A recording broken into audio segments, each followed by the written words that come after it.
दोस्तों मेरे चैनल को जरूर सब्सक्राइब करें। आपका बहुत बहुत धन्यवाद। एक समय की बात है, लक्ष्मीपुर के जंगल में बहुत से पशु पक्षी रहा करते थे। उसके बीच रंगीला नाम का एक बड़ा ही नेक हिरण भी रहता था। वह बहुत ही मेहनती, मिलनसार और परोपकारी था। वह अपने मन, कर्म और वचन से सबका ख्याल रखता था। किसी का स्वास्थ्य खराब होने पर वह हालचाल लेने के साथ साथ उसके उपचार की भी व्यवस्था करता था। वह जहाँ रहता था वहाँ अपने मेहनत से चारों तरफ हरियाली रहता था। एक बार रंगीला स्वयं बीमार पड़ गया।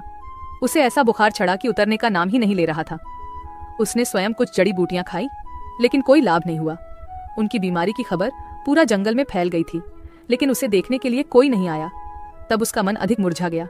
उसे उठा नहीं जा रहा था।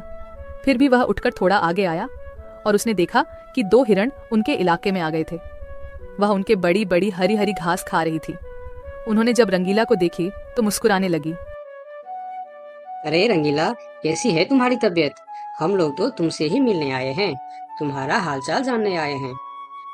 हाँ रंगीला, मैंने सुना तुम्हारी तबीयत बहुत खराब है, तो हमसे रहा नहीं गया, इसीलिए चले आए हैं। अब बताओ, कैसी तबीयत है तुम्हारी? तबीयत में कुछ सुधार नहीं आया है, अब कोई दूसरी दवा लेनी पड़ेगी। हाँ हाँ, अच्छी दवा लेना और अपनी ख्याल रखना। अब तुम आराम करो, हम चलते हैं।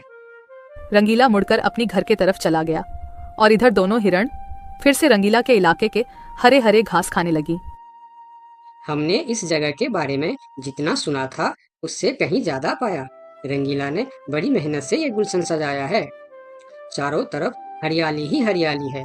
देखकर और खाकर तबीयत खुश हो गई। अभी पेट भरकर खा लेता हूँ, फिर कल रंगीला से मिलने के बहाने आ जाऊंगा। हमें रंगीला से क्या काम, हमें तो यह हरियाली खींच लाई है। चलो, हम फिर कल आएंगे रंगीला से मिलने के बहाने। जब दोनों हिरण का पेट भर गया तब वह वहां से चले गए और अपने इलाके में जाकर वह रंगीला के इलाके के हरे हरे घास के बारे में तारीफ करने लगे। अरे भाई, यहाँ सूखे घास खाकर पड़े हो, वहाँ जाओ रंगीला के दरबार में। रंगीला का हालचाल पूछो और पेट भर के हरे हरे घास खाओ। बहुत अच्छा है रंगीला, उसके बीमार होने पर भी हमें हरे हरे घास खाने के लिए मिल रहे हैं। रंगीला बहुत अच्छा है, बड़ा ही नेक हिरन है। उसके बीमार होने पर भी हमें हरे हरे घास खाने के लिए मिल रहा है। इससे अच्छी बात और क्या हो सकती है।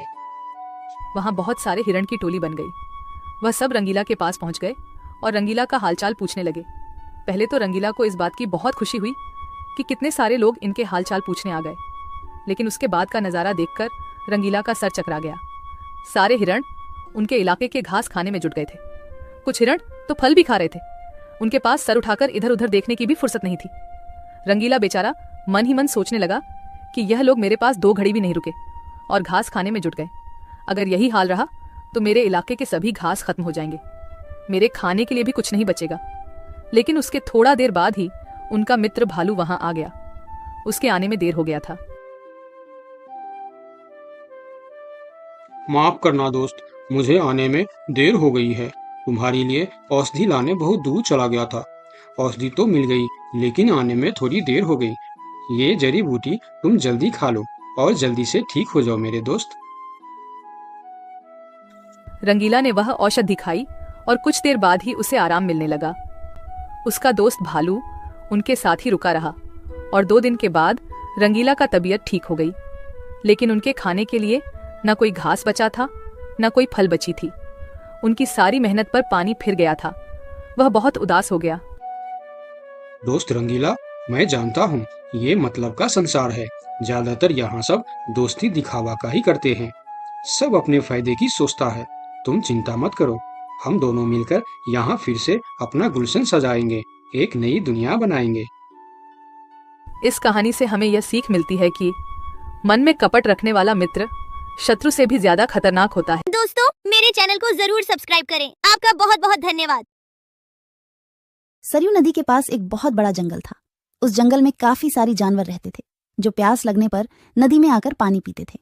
नदी के दूसरे किनारे पर एक और छोटा सा जंगल था जहां बहुत कम जानवर थी। एक दिन बड़ी जंगल का छोटा खरगोश सरयू नदी के पास आकर पानी पी रहा होता है।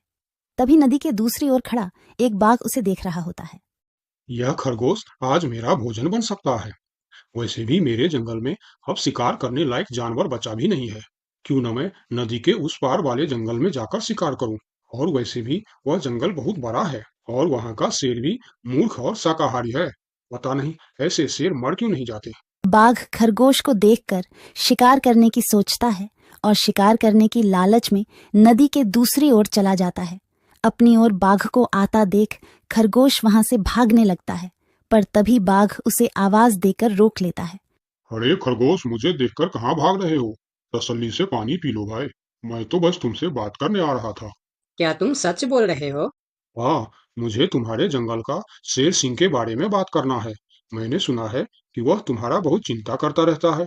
खरगोश समझ चुका था कि बाघ उसे अपनी बातों में फुसलाने की कोशिश कर रहा है, इसीलिए खरगोश उसकी बातों का कोई जवाब नहीं देता और तुरंत वहां से भागने लगता है। परंतु खरगोश बाघ से तेज नहीं भाग पाता और बाघ उसका शिकार कर लेता है।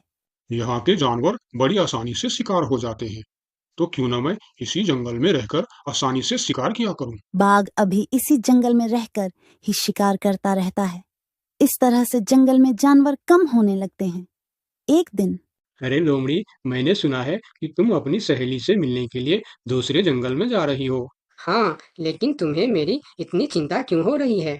देखो लोमड़ी, तुमने सांप के अंडे के साथ जो हरकत की थी, जिसके लिए तुम्हें शेर सिंह ने सजा दी थी, इसके लिए तुम जंगल से भाग नहीं सकती। लेकिन मैं भाग नहीं रही हूँ। मैं तो अपनी सहेली से मिलने उस जंगल में जा रही हूँ। पर मुझे शक है कि तुम मौके देखकर भाग भी सकती हो, इसीलिए मैं तुम पर नजर रख रहा हूँ। देखो भैया, मैं शेर सिंह की हुक्म का पालन कर रही हूँ, लेकिन तुम अपना ड्यूटी ढंग से नहीं कर रहे हो। क्यों? तुमको क्यों लग रहा है कि मैं अपनी ड्यूटी ढंग से नहीं कर रहा हूँ? दरअसल इस वक्त तुम्हें जंगल में हमारी जानवर पर ध्यान रखनी चाहिए, क्योंकि हमारी जंगल की जानवर कम हो रहे हैं। सुना है जंगल में कोई शिकारी घुस आया है, जो हमारे जानवरों का शिकार कर रहा है। लोमड़ी, तू चालाक है, ये मैं जानता हूँ, लेकिन मैं भी इतना बेवकूफ नहीं हूँ, ये तू जान ले। मैं तेरे बातों में नहीं आने वाला। याद रखना, अगर आज तुम मेरे बातों पर यकीन नहीं करोगे, तो तुम भी किसी दिन कोई शिकारी जानवर का शिकार बन जाओगे। चाहे जो भी हो जाए, मैं तुम्हें यहाँ से जाने नहीं दूंगा। देखो, मेरा जाना बहुत जरूरी है। मैं 2-3 दिन में वापस आ जाऊंगी। मुझे जाने दो। ठीक है, मैं तुम्हें जाने दूंगा, लेकिन मेरा एक शर्त है। शर्त? कैसी शर्त? यही कि तुम्हें उस जंगल के थाने में जाकर रोज हाजिरी देनी होगी। मुझे मंजूर है। लोमड़ी को पता था कि जंगल से जानवर कम हो रहे हैं, इसीलिए वह हाथी की शर्त मानकर वहां से चली जाती है। वहीं दूसरी ओर हाथी जंगल की निगरानी करने लगता है। तब दिखता है कि जंगल से कुछ खरगोश गायब है। इस चिंता में कई खरगोश आपस में बात भी कर रहे होते। देखो भाइयों, हमें सावधान रहना होगा, क्योंकि जंगल से खरगोश गायब हो रहे हैं। हाँ, लेकिन इस बात का फरियाद हमें शेर सिंह को करनी चाहिए। तभी खरगोश की बात सुनकर हाथी उनके पास आता है। क्या हुआ है भाई? तुम सब आपस में क्या मीटिंग कर रहे हो? मुझे भी बताओ। हाथी भैया, तुम शेर सिंह के सेनापति हो। क्या तुम हमारी फरियाद राजा तक पहुंचा सकते हो? अरे भाई, तुम्हारी रक्षा करना ही मेरा ड्यूटी है। बताओ, तुम्हारी क्या शिकायत है? हाथी भैया, कुछ दिन से हमारे कई साथी गायब हो गए हैं। अगर तुम्हें अपनी जंगल की फिक्र है, तो हमारी साथी खरगोश को ढूंढ के लेके आइए। क्या तुम्हें किसी पे शक है? हम सिर्फ इतना जानते हैं कि जो खरगोश गायब हुए हैं, वह सब पानी पीने के लिए नदी के पास गए थे और तब से वापस नहीं आए हैं। और वह लोग गायब कितने दिन से हो रहे हैं? पिछले कई दिन से एक एक करके खरगोश गायब हो रहे हैं हाथी भैया। खरगोश की बात सुनकर अब हाथी को भी लोमड़ी की बात पर यकीन हो जाता है। लोमड़ी भी यही कह रही थी कि जंगल में कोई शिकारी आया है। हाथी वहां सोच ही रहा होता है कि तभी वहां 2 बकरी आती है। हे भगवान, अब क्या होगा? कौन बचाएगा हमें? अरे बकरियां, क्या हुआ है तुम्हें? क्यों रो रही हो?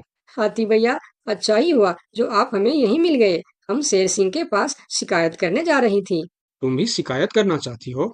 हाँ। आखिर तुम लोगों का क्या तकलीफ है? हाथी भैया, कुछ दिन पहले कुछ खरगोश जंगल से गायब हुए थे और अब बकरियां भी गायब हो रहे हैं। लगता है कोई शिकारी हमारे जंगल में घुस आया। पूरा जंगल इसी बात से परेशान था कि आखिर उनका शिकार कर कौन रहा है। अब वह सभी मीटिंग के लिए शेर सिंह के पास जाते हैं और सारी बातें शेर सिंह को बताते हैं, जिस पर शेर सिंह अपनी जंगल की जानवरों से कहता है। आप सब फिक्र मत करो, मैं बहुत जल्द पता लगा लूंगा कि यह काम किसका है और कौन हमारे जंगल का जानवरों का शिकार कर रहा है। तो अब हम क्या करेंगे शेर सिंह? आप लोगों से हमारी यह विनती है कि आप लोग जंगल से बाहर नहीं जाएंगे जिसको भी पानी पीना है वह इसी जंगल का तालाब का पानी पिएगा। महाराज, आपका ये हुक्म हमें कब तक पालन करना होगा?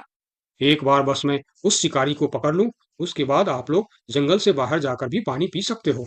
सभी जानवर शेर सिंह की बात मान जाता है और जंगल से बाहर जाना बंद कर देती है। 2 दिन बीत जाती है और जंगल से कोई भी जानवर गायब नहीं होता। उधर शिकार नहीं मिलने पर अब बाघ परेशान हो जाता है, क्योंकि 2 दिन से उसने कोई शिकार नहीं किया था। इतना बड़ा जंगल है, इतने सारे जानवर है, तो फिर यह कमबख्त जानवर पानी पीने के लिए बाहर क्यों नहीं आ रहे हैं? 2 दिन से मैंने कोई शिकार नहीं किया, भूख के मारे मेरी जान निकल रही है। लगता है अब शिकार करने के लिए नदी का किनारा छोड़ जंगल के अंदर जाना पड़ेगा। आखिर मैं भी तो देखूं, इस जंगल में सभी जानवर आखिर गायब कहाँ हो गए हैं। अब देखता हूँ मुझसे कैसे बचते हैं इस जंगल के जानवर। इतना बोलकर बाघ छुपकर जंगल के अंदर घुस जाता, जहां वह देखता है एक बकरी घास खा रही होती है। उस बकरी को घास खाता देख बाघ पीछे से उस पर हमला कर देता है और उसे मारकर अपने साथ जंगल से बाहर ले जाता है। ये सब एक दूसरी बकरी देखती रहती है। अच्छा, तो ये बात है। अभी मैं जाकर शेर सिंह को बताती हूँ। फिर बकरी सभी जानवरों को इकट्ठा करके शेर सिंह के पास पहुंचती है। महाराज, हमारे जंगल में दूसरे जंगल का बाघ घुस आया है और वही हमारे जंगल में शिकार कर रहा है। महाराज, वह बहुत तेज और बहुत दुष्ट शिकारी है। उसने हमारे सामने ही हमारे साथी को मार डाला, जो मैंने अपने आंखों से देख के आया हूँ। महाराज, अब आप कुछ कीजिए महाराज, नहीं तो हमारी प्रजाति खत्म हो जाएंगी। महाराज, अब कुछ करना ही पड़ेगा। अब आप कुछ कीजिए महाराज, नहीं तो हमारी प्रजाति खत्म हो जाएंगी। हाँ महाराज, अब कुछ करना ही पड़ेगा। सबकी बात सुनकर शेर थोड़ी देर सोचकर बोला, लोमड़ी कहाँ है? महाराज, वो नदी के उस पार वाले जंगल में गई है। शेर सिंह लोमड़ी की मदद से बाघ को पकड़ने का मन ही मन प्लान करके बोला, देखो, इस जंगल का जानवरों का रक्षा करना हमारा पहला कर्तव्य बनता है और मैं आप लोगों की रक्षा जरूर करूंगा। बस आप सबको मेरा साथ देना होगा। जैसे मैं बोलूंगा वैसे आप सबको करना होगा। हाँ, हम सब तैयार हैं महाराज। तो सुनो, आप लोगों में से कोई भी उस नदी के किनारे नहीं जाएगा और जब वह शिकारी को शिकार नहीं मिलेगा तब वह जंगल के अंदर आने के लिए मजबूर हो जाएगा और वो जब जंगल के अंदर आ जाएगा तब मैं जंगल के किसी एक जानवर को उसके सामने भेजूंगा। फिर जैसे ही वह मेरे भेजे हुए जानवर का शिकार करने जाएगा, हम सब उस पर हमला बोलेंगे। मतलब हम में से किसी एक को अपनी जान खतरे में डालनी होगी महाराज। हाँ, मगर मौत के मुंह में जाने के लिए कौन तैयार होगा महाराज, वह तुम्हें कल पता चल जाएगा। शेर सिंह अपने गुप्तचरों द्वारा लोमड़ी को संदेश भिजवाकर उसे वापस बुलाता है। आपने मुझे इतनी रात में यहाँ क्यों बुलाया महाराज? लोमड़ी, मैं तुम्हारी सजा माफ करना चाहता हूँ, मगर तुम्हें मेरा एक काम करना होगा। सजा से छुटकारा पाने के लिए मैं कुछ भी करने के लिए तैयार हूँ महाराज। ठीक है, तो सुनो। लोमड़ी की हाँ करती ही शेर सिंह ने बाघ को पकड़ने का प्लान उसे बता दिया। महाराज, जब बाघ मेरा शिकार करने आएगा तब आप मुझे टाइम पर आकर बचा तो लेंगे ना? मैं शेर हूँ, कोई नेता नहीं जो वचन देकर मुकर जाऊंगा। तुम निश्चिंत रहो, तुम्हें कुछ भी नहीं होगा। अगले दिन प्लान के अनुसार लोमड़ी नदी के किनारे जाता है। शिकार को आता देखकर बाघ खुश हो जाता है।